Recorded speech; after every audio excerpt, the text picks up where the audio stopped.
Good morning. My name is Dr. Harish Pillai. I'm the Chief Executive Officer of Aster Medcity and of Aster DM Healthcare for the Kerala cluster. There are so many models around the world, both in public sector as well as in private sector. There are good points and bad points. People are found to talk about the UK NHS system, which promises healthcare from womb to tomb, and it's a tax-based system.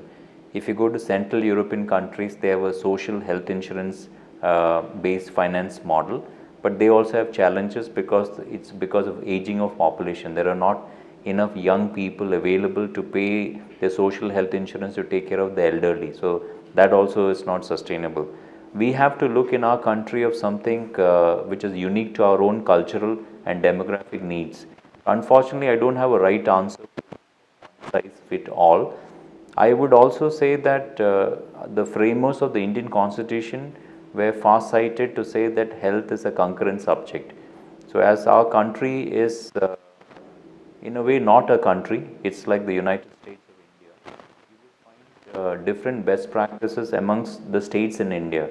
So we would probably have a chance to learn from each other of what works best in a unique situation. What I've seen in the rest of the world is the emphasis on governance systems, that at the end of the day, a hospital, when you decode it, you have the building, you have the equipment, and then you have the healthcare professionals. A doctor anywhere in the world has committed so many years of training and discipline in order to give that kind of clinical expertise to his patients. So there is only a little bit of differences where the training of the doctors are concerned. Same would go for the other healthcare workers. The big difference is how do you get all these various parameters to work in a very cohesive and in a transparent manner.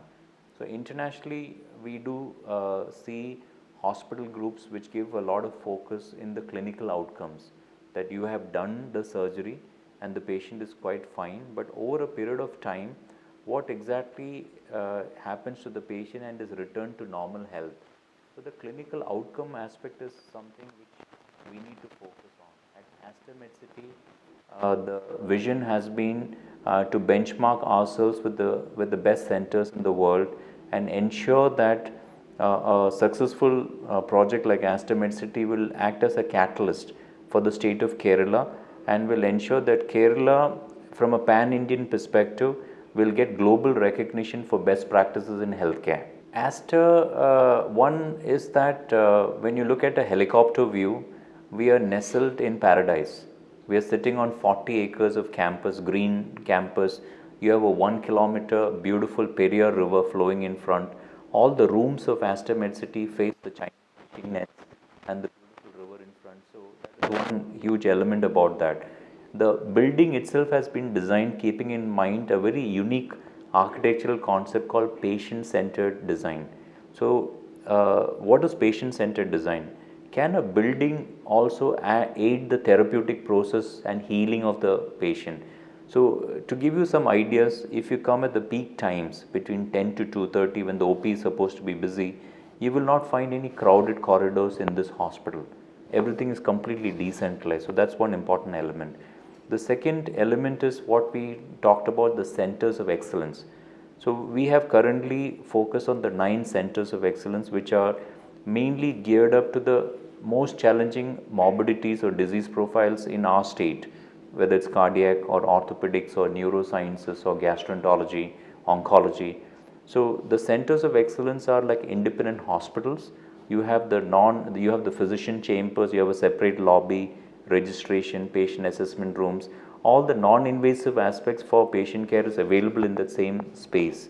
If you want to go into inpatient area, it's so easy for all these clusters, the centers of excellence, to go into one tunnel kind of an environment and then go to the inpatient area. So architecturally, it's been a very unique kind of a model. The third interesting element of Aster Medcity is that we had a vision to be the technologically most advanced hospital in India. So we looked at all the clinical support services. We ensured that whether it's in diagnostics, we have a 3 Tesla MRI, 256 slice CT, a very strong nuclear medicine department with a 16 slice time of flight PET CT. If you look at our theaters, it's total digital operating rooms. Our ICUs have got the Philips patented ICA software which can acquire physiological information. This is the first Indian hospital to introduce the pharmacy robot, the ICA, the robot. We have got a completely integrated electronic medical record systems from OP to IP to the entire aspect. So we have packed in a lot of technology to make this hospital rather unique. The fourth element is the selection criteria of human resources. The way we have picked up our doctors, naturally as per our own institutional credentialing criteria, but we have also closely studied the psychological profile of these doctors to work in collaborative teams. Ultimately, what we say is that a patient who comes to Aster Medcity is not just interacting with one doctor, but is actually looking at a knowledge bandwidth of a team of a good team of collaborative professionals together. So that makes us rather unique. The way we train our doctors after a new doctor is brought in, they spend on an average 7 days, irrespective of seniority, to get acclimatized to our policies, procedures, whether it's relevant to the Joint Commission standards or the NABH standards, infection control criteria, the drug formulary of the hospital. It really helps the doctors to assimilate our philosophy of care. Same thing for the nursing team. They have a patented training module called the NITP. NITP is a 21-day program where you have a combination of competency and soft skills for the nurse training. So this entire focus on proper induction has really ensured that we can provide that kind of a care which can be benchmarked to other best centers. The fifth point which I would like to emphasize is Aster Medcity is located in a village. Though we are in the city of Kochi, our physical location is that in a village. We have also really focused on the concept of equity in healthcare. So this hospital is not just for the middle class or the people above that. We also ensure adequate care for the downtrodden masses. In our village, we have about 10,000 BPL families. So we have taken their healthcare as our own responsibility as a CSR initiative. So it's a combination of factors which makes us a true referral hospital in the quaternary care sense. The sixth point is the single-minded focus on the quality journey. Even during the construction stage, we ensure that the building is constructed in line with the LEED Gold certification standards for a green building status. We have become the first Indian hospital to get NABH accreditation within 7 months of opening.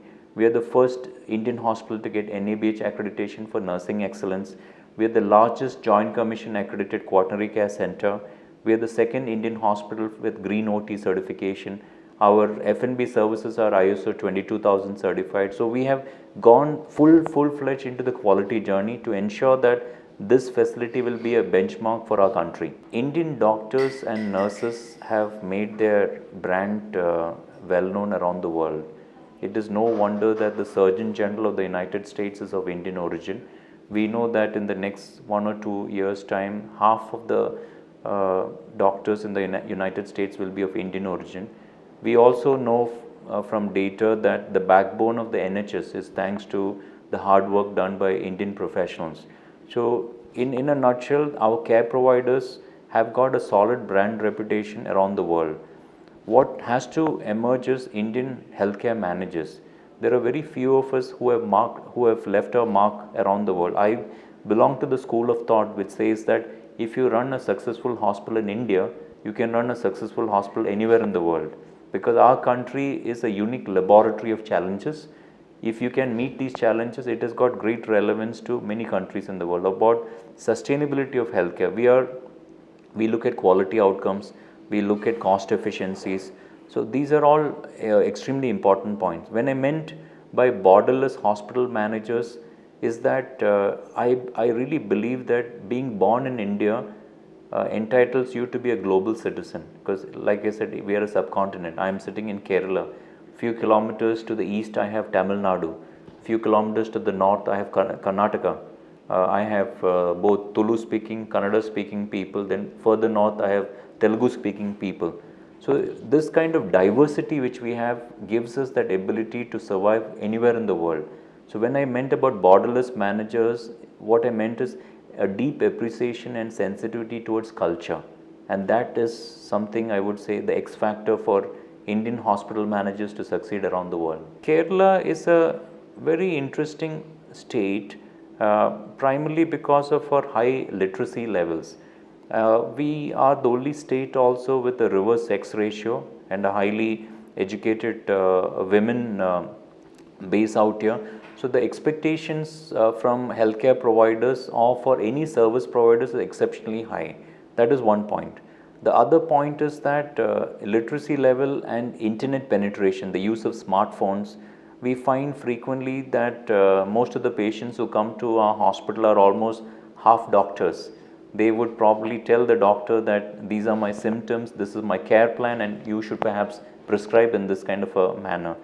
That is a very challenging kind of an environment.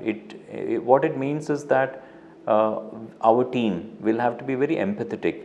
Half knowledge is sometimes dangerous, so we will have to, in a very coherent and a sensitive manner, educate the patient and the family that this is your current problem, this is my recommended plan, and these are your alternatives. So that kind of time which you invest in a patient in Kerala, I suppose, is a bit different from other states. Its education and literacy level is the defining factor of a patient in this state. What we do recommend, for example, the highest would be in neurosciences, or let's say to do with mental health disorders, whether it's psychiatry or clinical psychology. They would go anywhere up to 40 minutes to 40 minutes plus. But for a broad specialty like internal medicine, for example, you should at least spend for a new patient at least 25 to 30 minutes for a fresh patient in order to get a good history, systemic examination, general examination and systemic examination in order to arrive at your differential diagnosis. The challenges what we face is that one is the kind of quality of educational system which we have in our country is somehow focused on the volumes. The quality of education which is partaked is, I would say, is still not meeting our expectations. So all organizations, not just us, we have to run bridging programs so that if you induct a new employee, we will have to invest time and effort to ensure that their competency and skill level rises up to what we are matching. This is almost like what we have seen colleagues do in the IT industry, that when you induct a new professional into the IT sector, they have to go through a mandatory structured training program to upskill themselves. So that is definitely one challenge. The second challenge which I foresee is that the cost of care is definitely increasing. So we do hope that under the Make in India strategy of the Government of India, that we will look at more indigenization of devices and consumables which can be passed on to all our patients. So cost is a big factor. We do hope that in the upcoming budget that the Union Finance Minister would consider the huge contributions being made by the private sector to meet the gap, because private sector is thriving in India because public sector could not fulfill that kind of a vacuum. So we need a lot of support and sensible support from the regulatory authorities at the union government level to make sure that it's all viable.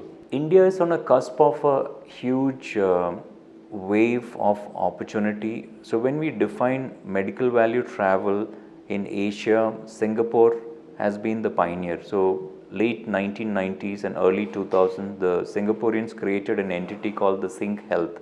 Sync Health has got elements from Ministry of External Affairs, Ministry of Health, Ministry of Commerce, Ministry of Tourism, and they launched the branding of Singapore as a medical value travel destination.